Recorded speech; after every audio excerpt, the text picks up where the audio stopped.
व्यवस्था के अभाव में दूसरे राज्य जाने के लिए मजबूर होते हैं, दूसरे देशों में जाने के लिए मजबूर होते हैं, और जिसकी वजह से पलायन पे जिस जिस कदर हम लोग नियंत्रण पाना चाहते हैं वो हम लोग नहीं पा पा रहे हैं।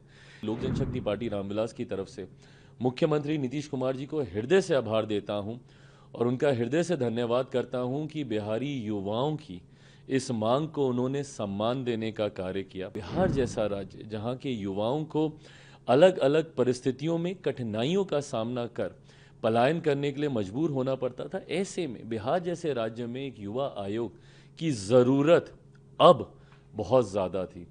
महिलाओं को उन्होंने सशक्त करने के लिए जो एक महत्वपूर्ण फैसला लिया है 35% का उनको आरक्षण देकर डोमिसाइल नीति के तहत, मुझे लगता है ये भी एक अत्यंत महत्वपूर्ण और सही समय पर लिया गया ये फैसला है। न सिर्फ ये महिलाओं को और ज़्यादा सशक्त करेगा, ये मांग लंबे समय से बिहारी युवाओं की रही। इस मांग को लेकर मैंने भी लंबे समय से बिहार सरकार से आग्रह किया था कि बिहार एक युवा राज्य है, एक बड़ी आबादी बिहार में युवाओं की है।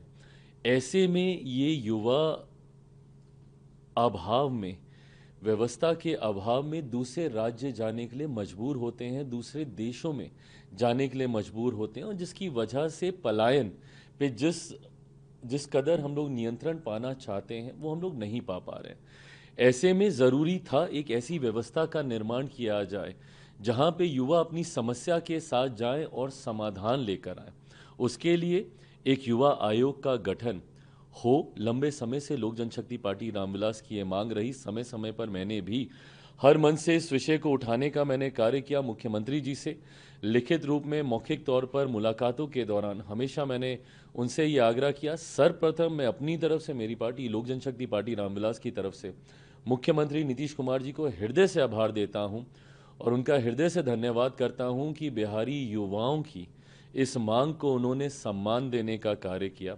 और मैं मानता हूं कि आने वाले दिनों में जब हम लोग विकसित देश की कल्पना करते हैं, मेरे प्रधानमंत्री आदरणीय नरेंद्र मोदी जी का जो लक्ष्य है 2047 तक, जिसमें बिहार की एक अहम भूमिका होगी।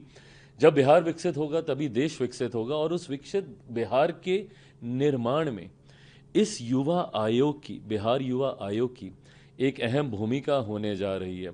ये चिंता हम लोग के लिए लंबे समय से रही कि जब देश में बाल आयोग है, जब हमारे यहाँ महिला आयोग है, अलग अलग राज्यों में अनुसूचित जाति जनजाति आयोग है, अल्पसंख्यक आयोग है, तो वहीं देश की इतनी बड़ी आबादी जिसको मुख्य धारा के साथ जोड़ने के लिए, और बिहार जैसा राज्य जहाँ के युवाओं को अलग अलग परिस्थितियों में कठिनाइयों का सामना कर पलायन करने के लिए मजबूर होना पड़ता था, ऐसे में बिहार जैसे राज्य में एक युवा आयोग की ज़रूरत अब बहुत ज़्यादा थी।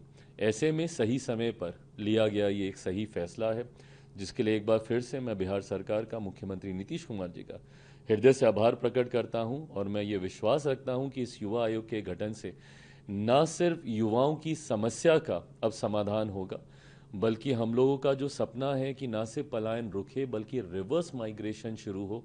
बिहार में एक ऐसा इंफ्रास्ट्रक्चर, एक ऐसा इकोसिस्टम तैयार हो कि जो लोग पलायन करके बाहर जा चुके हैं वो भी हमारे राज्य वापस आए। उस व्यवस्था का भी हम लोग निर्माण कर पाएंगे। साथ ही में मैं मुख्यमंत्री जी को, महिलाओं को उन्होंने सशक्त करने के लिए जो एक महत्वपूर्ण फैसला लिया है 35% का उनको आरक्षण देकर डोमिसाइल नीति के तहत, मुझे लगता है ये भी एक अत्यंत महत्वपूर्ण और सही समय पर लिया गया ये फैसला है। न सिर्फ ये महिलाओं को और ज़्यादा सशक्त करेगा, और इस बात में कतई कोई संकोच नहीं है, कोई दो राय नहीं हो सकती कि मुख्यमंत्री नीतीश कुमार जी ने हमेशा से महिलाओं को प्राथमिकता देते हुए उनको मुख्य धारा के साथ जोड़ने के लिए हर संभव वो फैसला लिया है। भले पंचायतों में उनको अधिकार देने की बात हो, अलग अलग व्यवस्था में उनको आरक्षण के तहत उनको इनकॉर्पोरेट करने की बात हो, और आज वाला जो फैसला है इसमें भी महिलाओं को आगे बढ़ने का, मुख्य धारा के साथ जुड़ने का एक मजबूत अवसर मिलेगा, ये मैं मानता हूँ। एक बार फिर से बिहार सरकार का, मुख्यमंत्री नीतीश कुमार जी का हृदय से आभार।